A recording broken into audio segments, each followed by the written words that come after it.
All right, boys, what's going on? Another weekend. Oh, well, I said what's going on, boys. Ladies and gentlemen, what's going on? Another weekend of the drop. Dropping y'all those picks, predictions, and all of the above. Hopefully, I can help y'all out. Make a couple dollars, $5 a month. Try to make that back for y'all. Most of us do make that $5 back. Hopefully, y'all will make that back plus some this weekend. I know I plan on it. Looking forward to what Saturday brings us tomorrow. So real quick, I want to run through my predictions. As y'all see, I got a bet slip up here that I was, fucking around with, working on earlier. Just putting together, seeing what I was thinking, what I was feeling, etc. And I'll just run through this real quick, give y'all my thoughts and my opinions on a few of these fights, man. First pick on the slip is Peter McGrail, money line minus 475. Peter McGrail takes on Reese Edwards. Reese is a late replacement for Dennis McCann, who we know has popped positive for some adverse findings in his system. All right, fight scheduled to be 10 rounds. Peter's a favorite, minus 475. No real big changes on the line here. And he's taking on Reese Edwards, undefeated. You know what I'm saying?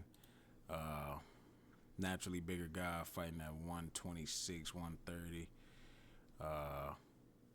Pretty much 130 actually.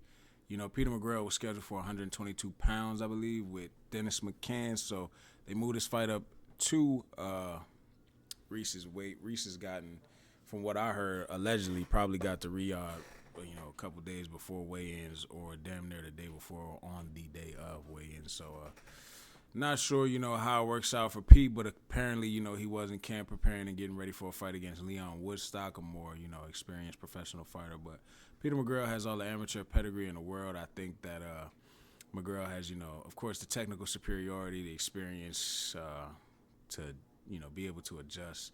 I think we'll still see an educated performance from Peter McGrail. I think the short notice for Edwards does have, it does leave him at a disadvantage. He was getting ready, but, for a guy like McGrail, you're going to need, a specific game plan. Edwards is going to be facing a technical southpaw. Edwards doesn't have the most experience against the highest level of opposition, so I don't really give him too much going into this fight. I know McGrail was preparing for McCann, but McGrail's foundation is in technical boxing, man. He's difficult. He's experienced as an amateur. He's got good counter punching. He's got good footwork. He can control the pace of a fight. He's got good angles. So I think he'll be a handful to deal with. If anything, he should be, feeling a bit better. He's been able to rehydrate. He's been able to eat. He's been able to gain some weight. So he should be very comfortable. Just cruising into this fight. Me personally, I got Peter McGrail money line. So yeah, that's where we're at with that. If I had to pick a method of victory, I think that I would say, what are they thinking? Over 8.5, minus 225, decision minus 170, TKO. Where's the option to scroll down here at the bottom? Never mind. Yeah, McGrail, decision plus 110, TKO 155. A little bit of movement in the line. But I'd lean McGrail decision. Of course, you guys know that Reese is, again, the naturally bigger guy. I think he'll be able to handle McGrail. Naturally bigger, undefeated, never been knocked out or stopped. I take those kind of things into consideration. They do mean something, at least to me. But I do have Peter McGrail winning the fight. Next, Daniel Lapin versus Dylan Collin. Daniel Lapin, whatever you want to say his name, minus 1,000. Trains with Usyk, works with Usyk, Ukrainian, 6'6", light heavyweight division. Dylan Collin, undefeated Frenchman, I believe. I believe he's undefeated, 14-0, I think. 14-0. Won, national titles and world titles in the amateurs. Tough Frenchman, man. We've seen what the Frenchmen have been able to do. We saw it the other day with Siobhan Clark, where the Frenchman won a decision over 12 rounds, became the EBU European champ. and we saw it with Jaime Munguia. So I don't, I've always known, and I tweeted it out when Jaime got knocked out by the Frenchman. That French fighters are tough fighters, man. They're sturdy, they're strong. Again, this guy's undefeated. He's a natural 175-pounder, amateur experience in kickboxing as well. I do believe that this fight goes over 8.5 rounds or goes the distance. I think that Daniel's technical ability, his size, his reach does give him an advantage. I do favor him to win via decision. However, he's actually never been to 10 rounds, so I think this would be good experience for him. Dylan Cullen has been 10 rounds a couple times, I think. Neither guy's heavy on power. As you can see, both pretty much technical fighters, 4 knockouts apiece. Lapin's last few opponents haven't really been of the best pedigree. Mostly all these guys have been knocked out and stopped before. His last opponent, he blitzed him out in the first round. 37 years old, not many knockouts, not much experience either in the pros. But yeah, I think this fight goes over 8.5. Colin does have experience fighting against Ukrainians. He did face, I believe, Serhiy Zhuk was Ukrainian. 6-round distance fight for him. So yeah, a technical match, I think, against 2 undefeated fighters that have never been knocked out, never been stopped with both, few knockouts. If there was a stoppage, of course, I'd lean Lapin just based off the size, the punch selection, the ability, the technical prowess, the length. Those tall, lengthy, long fighters can get some serious leverage on those shots, man. So if there was a stoppage, I would favor Lapin, but I think over 8.5 is a play for me. Isaac Lowe versus Lee McGregor, man. Watching the weigh-in today, I didn't know there was going to be that much tension between the two. As they say across the pond, a little bit of needle between the two. I favor that fight to go the distance, man. A lot of folks believe that Lee McGregor will knock out Isaac Lowe. Odds makers seem to think that this fight also goes to the decision. Let me see. Yeah, over 8.5 minus 330. Stoppages by either guy are highly. Actually, no, McGregor plus 260. So they favoring McGregor to win that joint. Stoppage would pay good. What is that, Caesars? Now, I like to look at my book, man. I like to focus solely on my book. I try not to get distracted by other books because I try to find consistency in my book. You know what I'm saying? So I play the DraftKings minus 185, plus 150. Look, I've seen upsets with these lines, man. In my personal opinion, I was watching Isaac Lowe's fights, man. He's got good movement. He's got a good lead hand. He's got a great jab. He's got good footwork. He's got good movement. He's only been stopped by former or current world champions Nick Ball, Luis Alberto Lopez, a tough Mexican, and Nick Ball is just, a beast in his own right. Isaac Lowe, he spent most of his career fighting at 126. I think he's naturally the bigger guy here. McGregor spent most of his career at 118 pounds, although he has moved up in weight recently. I see he's got a couple tune-ups on his record, at like 130, some shit like that. But these guys aren't, of any serious high quality, in my opinion. So I'm not sure how McGregor's power translates moving up in weight. He was definitely a solid puncher at bantamweight. Good finishing instincts, but again, quality of opponents matter. McGregor is a pressure fighter. He does come forward. He thrives close range, hooks, definitely uppercuts. He's like spams the fucking uppercuts if you watch them fight. So yeah, I think this is all about, size, durability, for Lowe, who's, naturally been dealing with bigger guys, big punchers, and how McGregor's pressure fares against McGregor's movement. Against Lowe's movement. Lowe's been in fights that are later rounds. I will note that I've noticed some inconsistency against Lowe, with Lowe against better opposition. 18-0, he drawed on a technical decision. 11-1, he drawed on a split decision. Ryan Walsh, 22-2-1, draw on a split decision. See, he got a distance fight here with a 14-1 fighter. He won again against Alberto Guevara. But, you step up in class against, again, former or current world champs, stopped here. These guys are big punchers, though, with pretty solid pressure. So, again, I think, 6, 7 round. This is a 10 round fight. I really think that Lowe will be able to handle the pressure of McGregor. Um, it could come down to what the judges like, man. If they like the aggression, if they like to come forward, pressure from. If they like to come forward, pressure from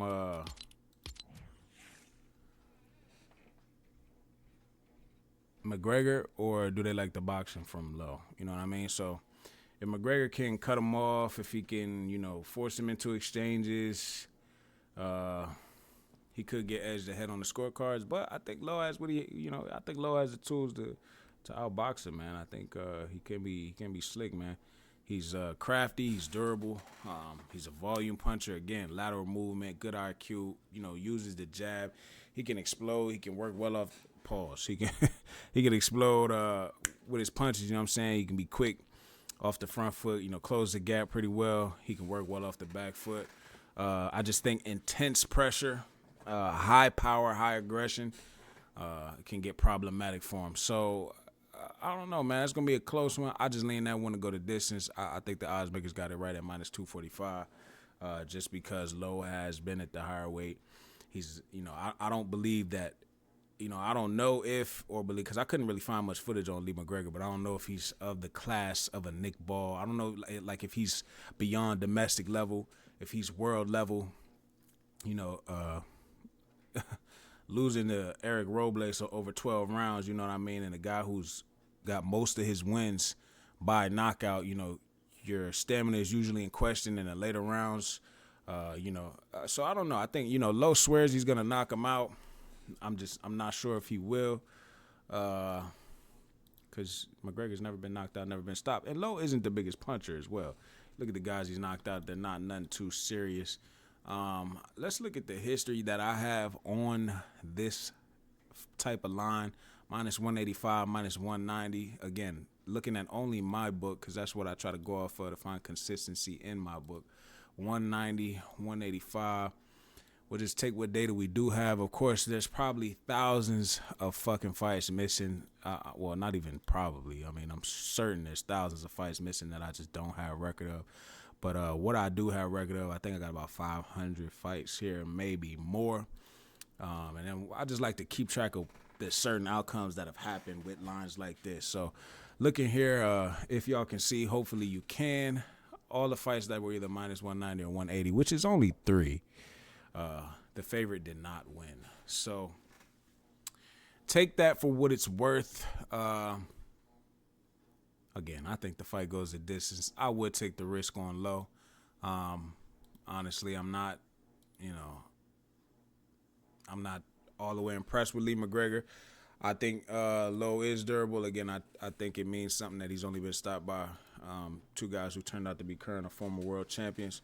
Hold on one second. I got a phone call.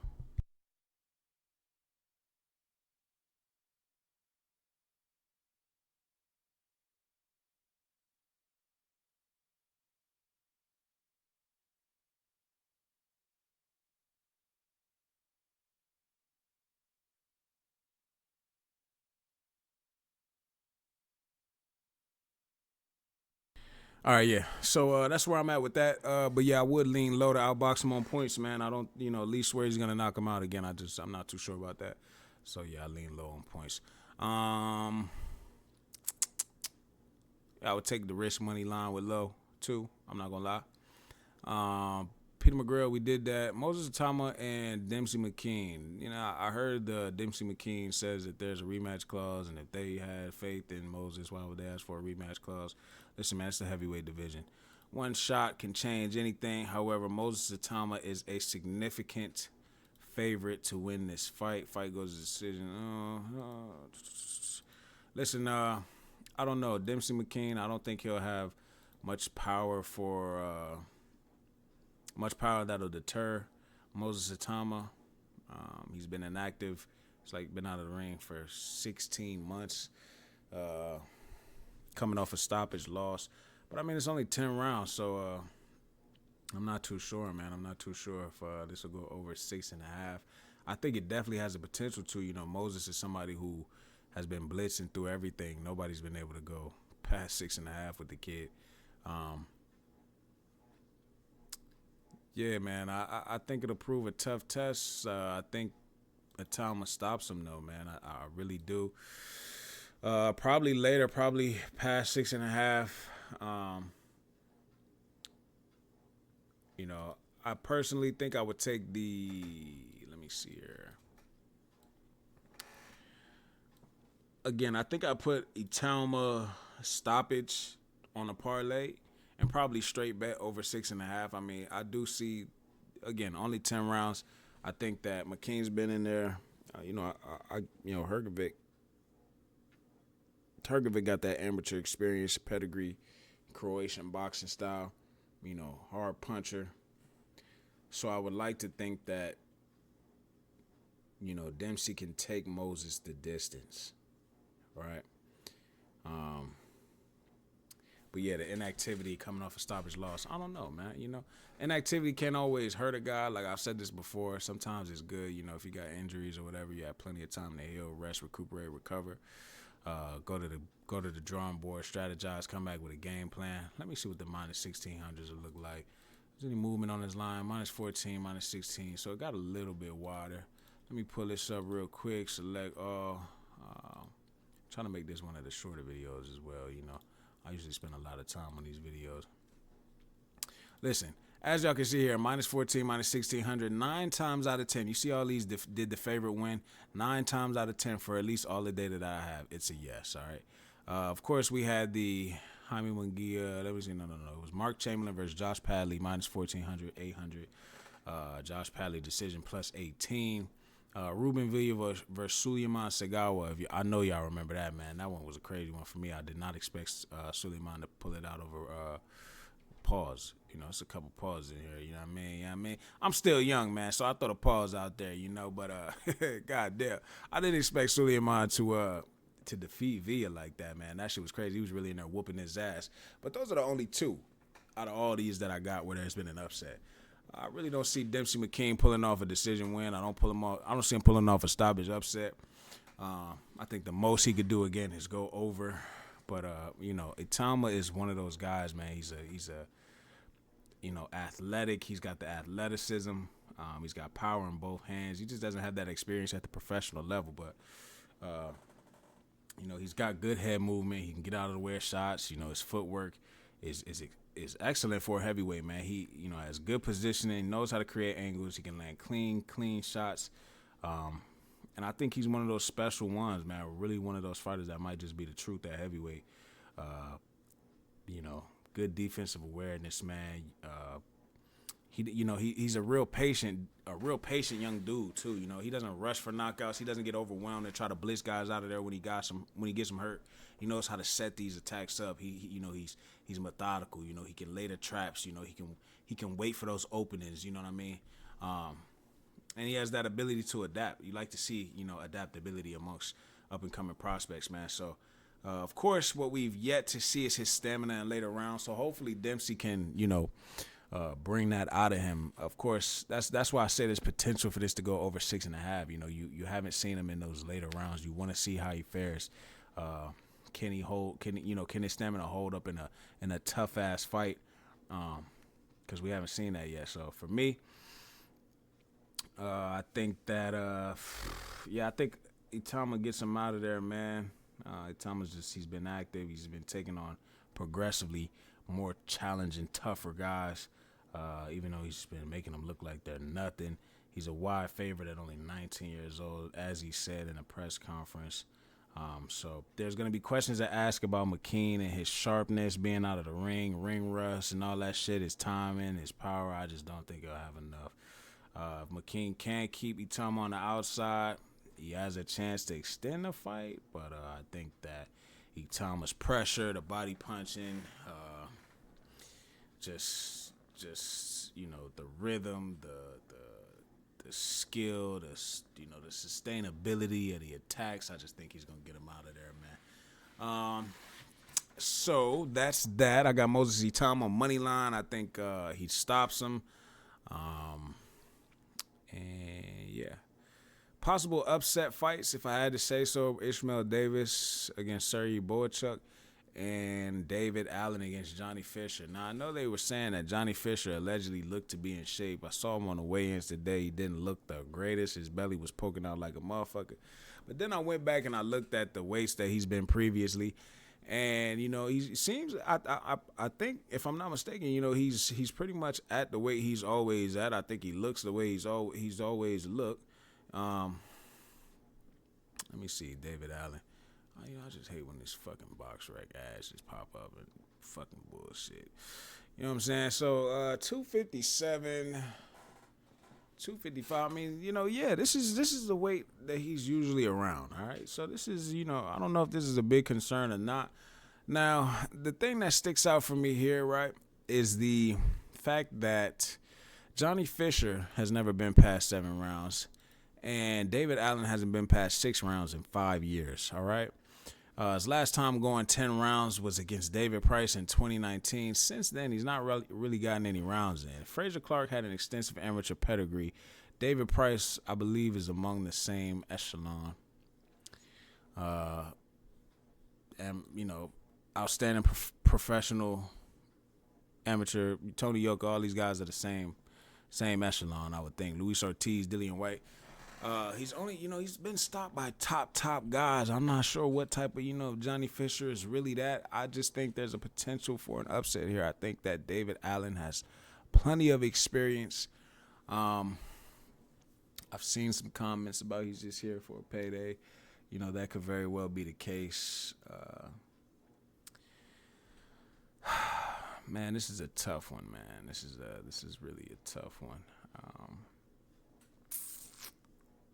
I like the no distance, man. I mean, it could get nasty. It could get real nasty if this fight goes into the later rounds. That's all I can say. Thank God that most of these fights will be available for live betting.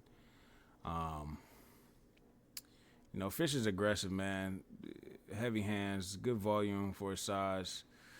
Knows how to impose himself, man. It's just inexperience in defense, really. But, you know, Allen is crafty too. You know, he can take a little bit of punishment. He's got good counters. He's got good short shots, man. You know, he's tough, man. That's all I can say. He's tough. But yeah, there's definitely a lot of questions about stamina and output going into this fight from both guys, man. I think stamina is going to be critical late rounds. I think Fisher may come out aggressive, which I feel Allen is used to. Guys coming out, you know, trying to knock him out quick, fast, and in a hurry. I don't know, man. With neither guy having gone into 6 or 7, again, it's one of those ones where, you know, do we see these guys get some rounds in, go late, or does it hold true to what the history has been for them as a late? You know, Fisher never going past 7 rounds in his pro career, and Allen, you know, it being a minute since he's even gone past 6. So the under 6.5 may be the play here. Of course, no distance is a good one. I don't know, man. I just think David Allen, man, I mean, if he hits fucking Fisher with a counter, man, it could be night-night, good night, Irene. If it gets late and Fisher gasses the fuck out, he's super tired, Bosh might go to sleep. You know, I don't know. So for me, could play a safe no distance. Could be a controversial points win. You want to see the history on a minus 1100, minus 1000, because we have a couple on this card. I do want to show y'all. I think 9 times out of 10, you know, favorite pulls it all, right? So there are a few instances where we've seen lines like this and there have been upsets. 2 of them, I checked this out, were for world titles, I believe. That would have been, let me see. No, it wasn't this Alexander versus Levignot. It was Kosei Tanaka recently, back in October, against Fumile Kafu. That was for a world title. Minus 1,000, plus 600. Decision plus 1,500 for Kafu. Arslan Beck versus Agit Kabayel. Y'all remember that. That was a Riyadh card. Minus 1,100, plus 650 heavyweights. Agit Kabayel, TKO plus 900. And Adrian Curiel versus Nashinga, when Adrian Curiel beat Nashinga, became champ, KO plus 1,400. So sometimes we see an upset here. And again, man, for me, it's just gonna be activity. Uh, Not activity. It's gonna be experience with Dave Allen. And again, who knows how these dudes are gonna hold up late rounds. But I like the fact that Allen's been in there with big punchers, man. I think that's one of the biggest and only most concerning things about Johnny Fisher is his power, not so much his boxing skills. You know what I mean? And last but not least, man, Surrey Boachuk versus Ishmael Davis, -900. There's been a little bit of movement. He went from -1,000 to -900, so price got a little bit better on that one. Davis plus 550 to 600. Listen, man, y'all see it here. Ishmael Davis to be knocked down and win. I don't know, man. I'm impressed. Ishmael Davis, I mean, I know he has not faced the opposition. I just, listen, I was kind of fading him against Troy, and I definitely picked him against. Oh, I didn't pick him against fucking Kelly. Y'all can go back and check that. It was September 21st. We had Patreon predictions out for that. We had Josh Kelly points. We had the fight going the distance. But it was close, nonetheless. Close fight, competitive fight. At 160 pounds, he comes back down. He fills in. I just think good things come to fighters like this, man. I don't know. Expect the unexpected type of vibe I'm getting from this one. I mean, come on, man. You fill in last minute for Liam Smith. Jump up, take on Josh Kelly. Kind of a high caliber opponent. Coming off of 2 12-round fights in 2024, right? I think Boachuk might be coming off the same. I don't know if the Mendoza fight was 2024. It was. So yeah, both guys are coming in. I think condition, stamina should be in shape. I'll be honest, man. We weren't really expecting, but I don't know. I personally wasn't expecting Boachuk to beat Madrimov. I know that much. So now we went from projecting a loss for Boachuk to projecting a stoppage win. And I don't know, man. Ish might come in. Ish might be ready, man. He just fought a few months ago, 12 rounds. Who knows, man? Who knows? In my opinion, I think Ish could frustrate Boachuk. I think that Davis has good movement. He's slick defensive minded boxer. He's got good fundamentals. He's got good footwork, good lateral movement. Of course, he's resilient, well conditioned. We saw with the 2 12-round fights he had with Kelly and Troy. Decent counterpuncher, decent jab. He has the traits to be able to frustrate a high-volume pressure fighter style like Surrey. But the thing is, Surrey is just relentless. He is that pressure, the power is relentless. He can cut the ring off. He can force exchanges. He has good combos to the body. He has good combos to the head. So it's tough because Davis might not have the power to keep Boachuk off of him. It's short notice, so could that impact his ability to maintain his movement, his style? But again, he should be used to this, man. I mean, he's done it. And I think about it like this, right? Virgil Ortiz isn't a natural 154, right? 140, 147, Although he was dropped a couple times, Boachuk couldn't get him out of there. Now you ain't here with a dude who just went up and fought at 60, who's come back down. He's a natural 154, kind of bigger guy, swole, muscular guy. Similar to the guy who stopped Boachuk, Brandon Adams, you know what I'm saying? But Brandon Adams, I would think, is a little bit shorter than Ishmael Davis. I don't know, man. I just, I don't know. I think Ishmael Davis could shock some folks, man. He could pull out a fucking, boxing master class. But yeah, I do understand everybody's predictions with Serhii Boachuk by stoppage, probably middle to late rounds. I mean, listen, wouldn't surprise me. You might want to play just the no distance or taking over, man. What's the over? Over 8.5. That might be the play, man. Just take the over 8.5. Trusting the fact that Ish has been up at a higher weight. Not that Josh Kelly was just this huge puncher, but he's been up at a higher weight. He's been in there, he's been in 2 tough, competitive 12-round fights. He's been active this year. I would trust the Ishmael Davis to make it over 8.5. I'm not gonna lie. -105. I would have to get in on some of that. But personally, $5 on Ish to be knocked down and win. Stranger things have happened. I think that's also a great bet to play. I could see him overcoming some adversity. I mean, who would have thought we see Joseph Parker get knocked down several times by Zhang on one of these Riyadh cards and go on to pull out a decision victory? So, again, I mean, who knows? Ish could touch him with the jab. As soon as he gets close, grab him up and smother him. You know what I mean? Grab hold, let him go. Boom, boom, boom, boom, boom. Defense, move. Grab him when he gets close. Grab him up, clench him, and hold him. You know what I mean? So who knows what type of game plan they'll have. But yeah, boys, that's where I'm at with this one. If you take off this wild Ishmael Davis to be stopped, to be knocked down and win, if you take that off, we got a plus 218 4-leg parlay right here, which I gotta say, man, I'm feeling this one, man. You know what I mean? Plus 218. I think this is the play for me personally.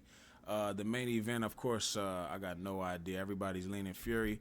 Everybody's thinking Fury stoppage. He's gained weight. Listen.